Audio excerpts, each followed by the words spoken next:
Okay, okay na ako dito mga Inday. So ang gagawin ko ay maglinis-linis na ako ng bahay mga Inday, no? Kasi hindi talaga ako sacrifice sa linis ng aking bananas. Mas gusto ko kasi yun mga Inday na ako talaga ang maglilinis ng bahay. Naghilamos na ako dito mga Inday bago ako mag-start sa aking gawain. Ay maghilamos tayo mga Inday para wala naman tayo muta-muta. Ay magbablog pa naman tayo mga Inday kahit hindi tayo kagandahan. Maghilamos-hilamos tayo para wala naman tayo muta.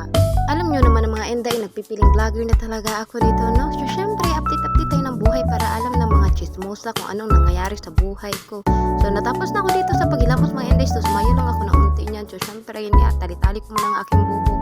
Matamlay pa talaga ang mata ng Inday ninyo, pero go pa rin. Kailangan natin mag-exercise, kailangan natin igalaw-galaw ang ating katawan para naman ay mag-ano-ano to, no? Inuna ko muna dito sa kusina mga Inday para naman unahin ko yung paghuhugas at hindi ko pala anuhin. Ang dami ko palang hugasin mga Inday. So nalimutan ko palang anuhin ang aking higaan. So unahin ko muna to bago pala ako maghugas. Dini ko na nilagay ang camera mga Inday. Tinatamad ako pag doon sa loob. Ang dilim-dilim kasi mga Inday. So tingnan nyo na lang. Nakikita nyo naman. Hindi naman masyadong madilim iyan ang aking pagbablog, no? Nagbabalak talaga ako mga Inday na ngayong linggo talaga ako maglalaba. Lalaban ko talaga tong aking mga kumot kasi iba na talagang amoy ng mga kumot ko at ang aking mga punda, no? Ang sabi naman ng asawa ko ay sa linggo na kami maglalaba para naman daw matulungan niya ako kasi napakabigat talaga ng aking kumot. Pagkatapos ko maglinis dun sa aking kwarto mga Inday, so maghuhugas na talaga ang Inday ninyo. Bala ko na talaga maglalaban yan mga Inday kasi ang dami ko na talaga tambak labahin. Ang sabi naman ng asawa ko na huwag ka muna maglaba kasi kagagaling mo lang. Kaya nagpasya na talaga ako na sa linggo na para isahan na lahat ng labahin ko mga Inday at binabad ko na lang muna ang aking mga putino. Nagsasabon na ako dito mga Inday para naman ay matatapos na ako. Ang dami ko talagang gawain kasi sobrang kala talaga ng bahay ko. Hindi talaga ako sacrifice sa paglinis ng aking bananas. Ay paano kasi puro lang hugas ang pagwawalis. Hindi rin talaga ako panatag na siyang magwalis mga Inday. Bala ko talaga dyan mga Inday na maliligo na ako kasi talagang 3 days na 4 days na hindi naliligo ang Inday ninyo. Pero na feeling ko mga Inday masakit-sakit pa talaga ang aking puson kaya hindi mo na ako maligo mga Inday. Baka mamaya mapasukan ako ng lamig. Tapos na ako dito sa pagbanlaw ng aking mga plato mga Inday. Akin naman itong hinugasan ng pressure cooker, no? Kasi nilulutuan talaga namin yung mga Inday kasi ibalik ko na talaga yan sa kapitbahay. Kinudkod ko muna itong mga uling-uling dito mga Inday kasi binihiram pa naman namin to. Wala pa naman to siya mga uling mga Inday. Nako, napakalinis pa naman to na hiniram namin. Isa kahoy kasi kami nagluto kaya nagkauling siya mga Inday. Natapos na ako magano doon mga Inday paghugas sa kanyang pressure cooker. Ang ginawa ko mga Inday, tinaob ko muna siya doon sa labas bago ko siya isauli. Pagkatapos ko doon mga Inday na nilinisan ang aking lababo, dito na naman ako inarrange ko itong mga plato sa mga lagayan nila. Pagkatapos ko i-arrange yung mga plato ko mga Inday, dito na naman ako sa lamisa ko na pagpasensyahan nyo na kung ganyan naka-dirty ang aking lamisa kasi wala pa talaga pambili ng linoleum ng aking lamisa.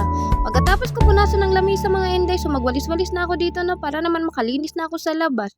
Pagkatapos ko magwalis dito mga Inday, no, dito na naman ako sa terrace ko, no, pinagtanggal-tanggal ko tong aking mga dumi-dumi dito mga Inday kasi minsan dito talaga kami kumakain. Gustong-gusto ko talaga mga Inday pag naglilinis talaga ako yung wala talagang naglakad-lakad at gusto ko talaga yung ako lang mag-isa para naman sunod-sunod ang aking gawain kasi pag nakikita ko mga Inday na may naglakad-lakad yan na habang naglilinis ako, tinatamad talaga ako kumilos dito sa bahay. Pagkatapos ko tinanggal yung mga kalat-kalat dyan mga Inday, nagwalis-walis na ako dito, no, para naman doon na naman ako sa labas na magwalis-walis. So nalimutan ko pala dito may mga papel-papel pala dito sa ilalim kaya binalikan ko mga Inday at tinanggal-tanggal ko yung mga papel dyan sa ilalim. Pinunasan ko muna ito ang aking upuan mga Inday kasi dito ko talaga ilagay ang aking camera, no, para naman makita ninyo ako kahit napakalayo ko talaga. So dito muna ako nasa labas mga Inday, magwawalis na ang Inday ninyo dito sa labas, no, napakalayo talaga ng camera. Sobrang init na talaga dyan mga Inday kasi gusto ko talaga na isahan ang gawain para mamay wala na ako gagawin mga Inday. At buti na lang talaga mga Inday ay uminit na at nainit-init na naman tong aking mga pananim. So nakita ko ang aking mga manok mga Inday ay naghinalo na, kailangan ko na sila painumin, no. Hinugasan ko na isa-isa yung mga inuman nila para naman malinis. Isinali ko na dito sa mga kulungan mga Inday kasi nakita ko hindi pala binigyan ng asawa ko ng tubig. Uhaw na yung mga sisiw niya dito. Pagdating ng hapon yan mga Inday, nagpahilo talaga ako sa bananas ko mga Inday kasi sobrang ngalay talaga ang aking paa. Alam niyo mo na mga Inday, pag may indom ka talaga pati yung mo hita talaga sumasakit talaga yung parabang nangungulngul lang siya yung gano'n. Nagpahilot na ako mga Inday. So tingnan niyo naman yung pusa, nangihingi na naman siya ng pagkain mga Inday. Nagmamakaawa naman yung pagmumukha niya dito, no.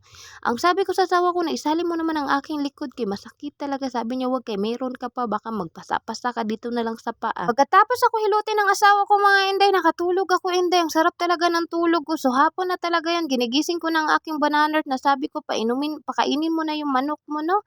At gumising na naman din siya dyan mga Inday. Sobrang talagang aking balakang niyan. So bumangon na siya mga Inday. Ako ang pumalit dyan mga Inday. So, syempre hindi naman halata na bagong gising ang inday ninyo 'no. So, nagmumuni-muni muna diyan, magtitimpla kami ng kape diyan mga inday ko.